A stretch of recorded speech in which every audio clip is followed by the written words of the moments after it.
Hi everyone, welcome to Sleepy Classes. Guys कैसे हैं आप सब? होपफुली आप अपने घर में सब अच्छे होंगे। तो गाइस अच्छे रहिए, ध्यान रखिए अपना। एंड गाइस आज हम डिस्कस करेंगे साइंस एंड टेक से 10 क्वेश्चंस। तो चलिए सेशन को स्टार्ट करते हैं।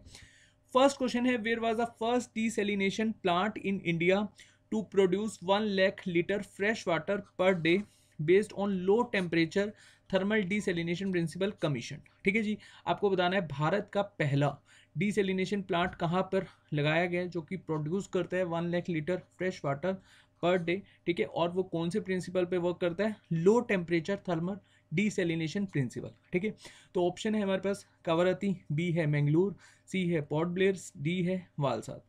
वीडियो को पॉज कीजिए, 5 सेकंड का टाइमर ऑन कीजिए एंड देन इस क्वेश्चन का सही आंसर मार्क कीजिए। चलिए, होपफुली अभी तक आपने इसका सही आंसर लगाया होगा। इसका सही आंसर है कैपिटल ऑफ लक्षद्वीप, बोले तो कावरत्ती। ये ऑप्शन आपका बिल्कुल सही हो जाएगा। और याद रखना, ये विश्व का पहला, बोले तो world's first ever low temperature thermal desalination plant है और भारत का पहला है। ठीक है, फर्स्ट एवर डीसैलिनेशन। अगर प्रिंसिपल के ऊपर क्वेश्चन आए तो ये वर्ल्ड का पहला है। ठीक है, वैसे भारत का ये पहला प्लांट है, first desalination plant in India. ठीक है, क्वेश्चन भी दे रखे हैं। चलिए नेक्स्ट है क्विज, देन हम सेकंड क्वेश्चन डिस्कस करेंगे और क्विज का आंसर हम लास्ट में डिस्कस करेंगे। तब तक के लिए आप सोचना इसका आंसर क्या है। What is the purpose of evolve laser interferometer space antenna project, जिसको हम एक तरह से एलिसा भी बोलते हैं। ये क्या काम आता है? To detect the neutrons, B to detect the gravitational waves, C to detect the effectiveness of missile defense system, and D to study the effect of solar flares on our communication system। इसको आप सोचिए, इसका answer क्या हो सकता है, इसको हम लास्ट में डिस्कस करेंगे। ठीक है जी, आप गूगल का भी यूज़ कर सकते हो। चलिए सेकंड क्वेश्चन काफ़ी अच्छा है। With reference to near field communication, NFS technology बहुत ही फेमस टेक्नोलॉजी है, न्यूज़ में भी आता रहता है इस टेक्नोलॉजी से related questions. Which of the following statement are correct, इसके बिहाफ पर आपको बताना है कि कौन सी स्टेटमेंट सही है। ठीक है, फर्स्ट स्टेटमेंट हमें क्या कहती है? It is a contactless communication technology that use electromagnetic radio field. Second है, NFS is design for use by device which can be at distance even a metre from each other. C. NFS can use encryption when sending sensitive information। Video को pause कीजिए and इस question का सही answer mark कीजिए। चलिए, hopefully अभी तक आपने इसका सही आंसर लगाया होगा।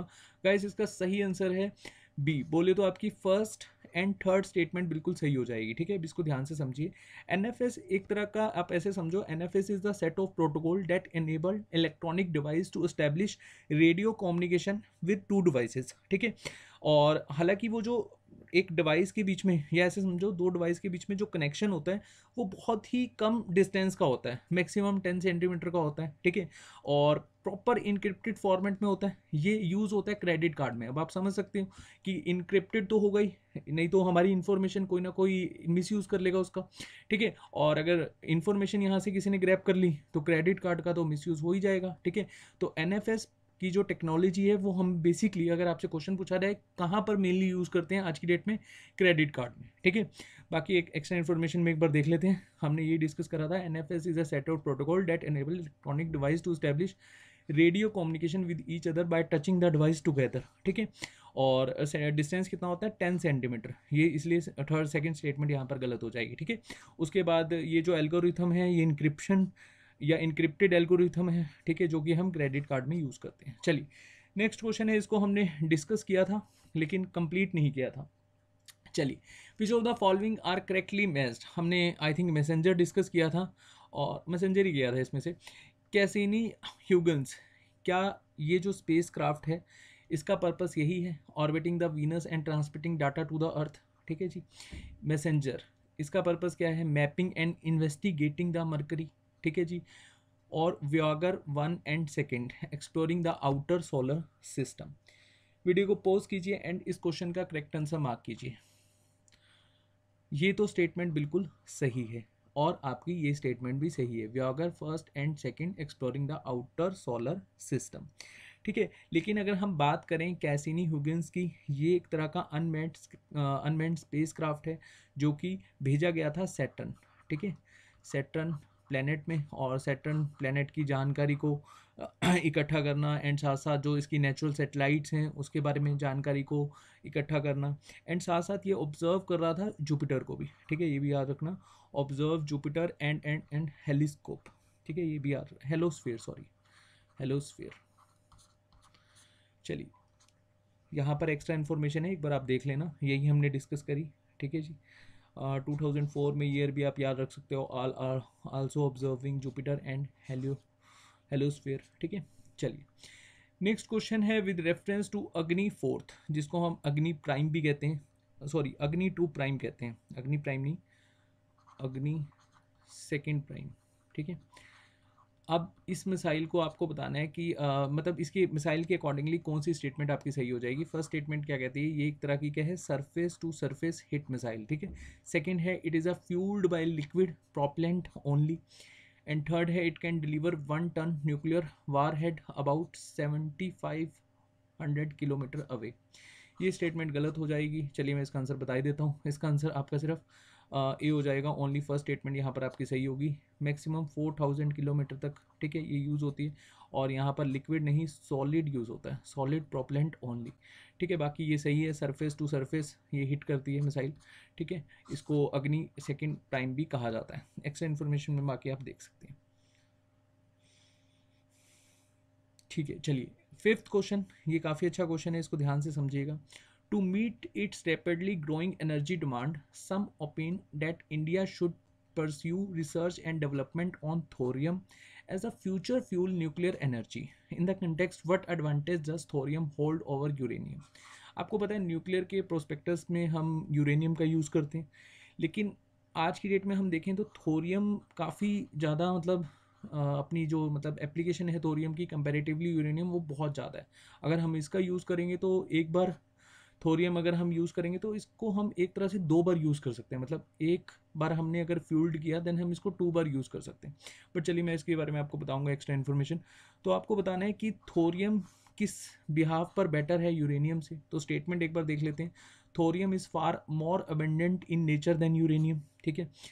एंड सेकेंड स्टेटमेंट है on the basis of per unit mass of mined mineral thorium can generate more energy compare to natural uranium. And third statement है thorium produce less harmful waste compare to uranium. ये तो मैंने आपको बता ही दिया, क्योंकि ये इसका एक बार अगर हम फ्यूल्ड करेंगे तो 2 बार यूज़ कर लेंगे, तो ये स्टेटमेंट तो सही हो जाएगी। ठीक है, बाकी दोनों स्टेटमेंट भी आपकी सही हैं, बोले तो डी ऑप्शन आपका यहाँ पर सही हो जाएगा। ठीक है, इसको ध्यान से समझिए। थोरियम जो है ये एक तरह से थोरियम इज़ फार मोर की जगह आप 4 time abundant in nature than uranium, ये भी लिख सकते हो 4 टाइम्स। ठीक है, कई बार डायरेक्टली आ जाता है। और अगर मैं बात करूं थोरियम कितनी एनर्जी कंपेयरली जनरेट करता है, 8 टाइम्स मोर। ठीक है, और जैसे कि मैंने आपको बताया यूरेनियम के कंपेरेटिवली जो थोरियम है वो काफ़ी इफेक्टफुल है। देखिए यहाँ पर thorium cycle exclusively allow thermal breeder reactor as oppose to faster breeder. It means that if fuel is reprocessed, reactor could be fueled without making any additional uranium 235 for reactive boost. ठीक है, which means the nuclear fuel can be extended by 2 order. ठीक है जी। चलिए next question देखते हैं। Next question भी काफ़ी अच्छा है।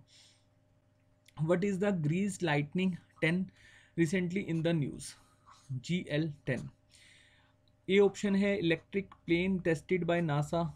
B solar powered 2-seater aircraft designed by Japan. C space observatory launched by China. And D reusable rocket designed by ISRO. Video को पोज कीजिए एंड देन इस क्वेश्चन का सही आंसर मार्क कीजिए। चलिए होपफुली अब तक आपने इसका सही आंसर मार्क किया होगा। गाइस इसका सही आंसर है ग्रीज लाइटनिंग है, एक तरह का इलेक्ट्रिक प्लेन जो कि टेस्टेड किया गया था नासा के द्वारा। ठीक है, बाकी एक्स्ट्रा इन्फॉर्मेशन यहाँ पर लिखी हुई है। ठीक है, इससे रिलेटेड बस इतना ही पूछा जाता है, तो आप ये डायरेक्टली भी याद रख सकते हैं। चलिए नेक्स्ट क्वेश्चन है what is the difference between Bluetooth and wifi device? ठीक है, अब ये तो डेफिनेटली आप इसको अटेम्प्ट कर पाएंगे। Bluetooth use 2.4 gigahertz radio frequency band, whereas wifi can use 2.4 gigahertz और 5 गीगाहर्ट्ज फ्रिक्वेंसी बैंड। ठीक है, उसके बाद Bluetooth is used for wireless local area network only, whereas wifi used wireless wide area network. ठीक है जी। उसके बाद नेक्स्ट क्वेश्चन, नेक्स्ट पॉइंट है when information is transmitted between two devices using Bluetooth technology the device have to be in the line of site of each other, but when wifi technology is use the device need not in the line of site of each other. ठीक है, अब यहाँ पर एक छोटी सी गलती है, second statement उससे गलत हो जाएगी, ठीक है, और थर्ड स्टेटमेंट वैसे ही गलत है, तो आपकी फर्स्ट स्टेटमेंट यहाँ पर सही हो जाएगी। सेवन्थ क्वेश्चन की फर्स्ट स्टेटमेंट बिल्कुल सही है, ठीक है। तो आपकी जो ब्लूटूथ है वो बेसिकली यूज़ होता है, एक वायरलेस टेक्नोलॉजी है, ठीक है, जो डिस्टेंस मेनली यहाँ पर कौन सी रेडियो फ्रिक्वेंसी बैंड पे वर्क करता है, 2.4 या मैक्सिमम 2.485, एक ही बात है, ठीक है। और जो अपना वाईफाई है वो 2.4 से लेकर 5 गीगाहर्ट्ज़ फ्रिक्वेंसी बैंड यूज़ करता है, ठीक है। और यहाँ पर मैं आपको बता दूं, इस फ्रिक्वेंसी के ऊपर बहुत सारे क्वेश्चन आते हैं। 2.4 गीगाहर्ट्ज़ फ्रिक्वेंसी पर कौन कौन सी डिवाइस वर्क करती है, आप याद रखना, ब्लूटूथ, एक माइक्रो ओवन, ठीक है, एंड साथ साथ कॉर्डलेस फ़ोन, आजकल तो खैर चलते नहीं है कॉर्डलेस फ़ोन, पहले चलते होते थे, कॉर्डलेस फ़ोन भी इसी फ्रिक्वेंसी पे वर्क करते थे, ठीक है, और वाईफाई डिवाइस, ठीक है, इससे यहाँ से यहाँ तक, ठीक है। चलिए नेक्स्ट क्वेश्चन डिस्कस करते हैं। An artificial satellite orbiting around the earth doesn't fall down. जो आर्टिफिशियल सेटेलाइट होती है, मैन मेड सेटेलाइट, वो ऑर्बिट करती हैं अर्थ की, जो ऑर्बिट होती है उसको ऑर्बिटिंग करती रहती है, ठीक है, वो गिरती क्यों नहीं है, does not fall down, this is because earth the attraction of earth, ठीक है। ए ऑप्शन है does not exist at such distance, B is neutralised by the attraction of the moon, C provide the necessary speed for its steady motion, and D provide the necessary acceleration for its motion. चलिए इसका answer मैं आपको बताता हूँ, इसका answer है D, the satellites moves faster to stay in orbit. एक ही बात है, इसको आप इस तरह से लिख लो या फिर ऐसे लिख लो, provide the necessary acceleration for its motion, ठीक है। थोड़ा सा उसको स्पीड में हमें चलाना पड़ता है, ठीक है, और लो ऑर्बिट पे वो एक तरह से हमें देखने को मिलती है। और फर्स्ट जो आर्टिफिशियल सेटेलाइट थी वो थी स्पुतनिक 1 और भेजी गई थी यूएसएसआर के द्वारा 4 अक्टूबर 1951, ठीक है। लो अर्थ ऑर्बिट पर ये सेटेलाइट हमारे को देखने को मिलती है, और the satellites move faster to stay in orbit, ठीक है जी। चलिए नेक्स्ट क्वेश्चन है, a new optical disc format known as Blu ray disc. आजकल तो खैर हम नहीं यूज़ करते, कुछ समय पहले ये डिस्क आई थी ब्लू रे डिस्क, ठीक है। बहुत ही पॉपुलर हुई थी, और किस कंटेक्स्ट में पॉपुलर हुई थी, और एक जो हम डीवीडी यूज़ करते थे उसके बिहाफ पर हम ये डिवाइस को यूज़ करने लगे थे, डिस्क को यूज़ करने लगे थे। तो देखते हैं कि इनमें से कौन सी स्टेटमेंट सही हो जाएगी, क्यों हम इसको ज़्यादा यूज़ करते थे कंपैरेटिवली डीवीडी। तो फर्स्ट स्टेटमेंट है DVD sports standard definition video, ठीक है, मतलब एसडी वीडियो, और जो बीडी है बोले तो ब्लू रे डिस्क, ये सपोर्ट करती थी हाई डेफिनेशन वीडियो, ठीक है। सेकेंड है compared to a DVD, BD format has several time more storage capacity, ठीक है। एंड थर्ड है thickness of BD is 2.4 mm wide that the DVD is 1.2 mm, ठीक है। चलिए होपफुली आपको इसका आंसर आता होगा। वीडियो को पोस्ट कीजिए, 5 सेकंड का टाइमर ऑन कीजिए, एंड देन इस क्वेश्चन का आंसर मार्क कीजिए। चलिए होपफुली आपने इसका आंसर सही लगाया होगा। इसका सही आंसर है गाइस पहली, और आपकी जो सेकंड स्टेटमेंट है वो सही हो जाएगी। According to this question B option आपका सही हो जाएगा, ठीक है। थर्ड स्टेटमेंट में क्या गड़बड़ी है देख लें, क्या गलती है। जो बीडी है इसकी थिकनेस कंपैरेटिवली डीवीडी वो स्मॉल होती है, मतलब कम होती है, इससे 1.2 mm से भी कम होती है, ठीक है। बाकी ये दोनों पॉइंट सही हैं,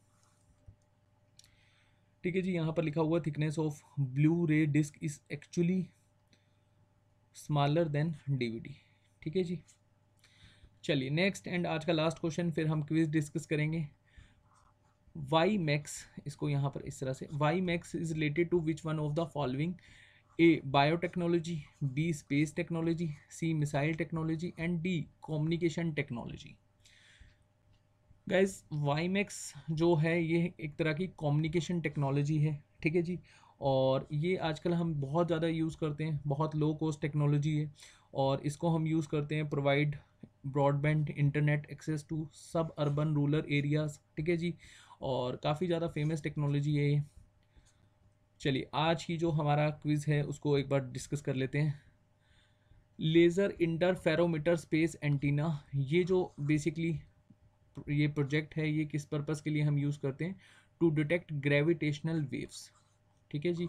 और ये ग्रेविटेशनल वेव्स को डिटेक्ट करने के लिए हम इसको एक तरह से यूज़ करते हैं, ठीक है। तो एंटायर यूनिवर्स में बेसिकली ग्रेविटेशनल जो वेव्स होती हैं वो किस तरह से वर्क करती हैं, इसको हम इसलिए बेसिकली यूज़ करते हैं। काफ़ी इसका वाइड पर्पस है, फिर कभी इसको अच्छे से डिस्कस करेंगे। बाकी एक्स्ट्रा इन्फॉर्मेशन यहाँ पर लिखी हुई है, आप एक बार इसको देख लेना, ठीक है। चलिए, होपफुली आपको सभी के सभी क्वेश्चन समझ में आए होंगे, ठीक है। और कोई भी अगर आपका डाउट होगा प्लीज़ कमेंट सेक्शन में अपना डाउट पोस्ट करना, ठीक है। चलिए, थैंक यू सो मच।